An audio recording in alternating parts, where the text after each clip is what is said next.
लोकसभा चुनाव 2019 के लिए पहले चरण की वोटिंग गुरुवार को संपन्न हुई। 20 राज्यों की 91 सीटों पर करीब 60% लोगों ने वोट डाले। 2014 में इन्हीं 91 सीटों पर 66.4% मतदान हुए थे। ये पिछली बार की तुलना में करीब 6.5% कम है। पहले चरण की वोटिंग के बाद से सभी सियासी दल आकलन करने में जुटे हैं कि उनके पक्ष में किस तरह से हवा बह रही है। वोटिंग प्रतिशत के ये आंकड़े प्रधानमंत्री नरेंद्र मोदी के लिए बुरी खबर है। वहीं पहले चरण की जिन 91 सीटों पर गुरुवार को वोट पड़े हैं, वहां पर कुल 1239 उम्मीदवार चुनाव मैदान में हैं। इन सभी उम्मीदवारों का फैसला ईवीएम में कैद हो गया है, जिनके नतीजे 23 मई को आएंगे।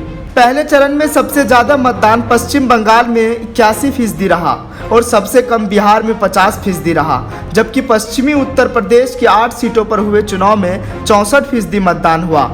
दरअसल पहले चरण की जिन 91 लोकसभा सीटों पर वोटिंग हुई, 2014 के लोकसभा चुनाव में बीजेपी 32 सीटें जीतने में सफल रही थी, जबकि कांग्रेस के पास महज 7 सीटें जीती थी।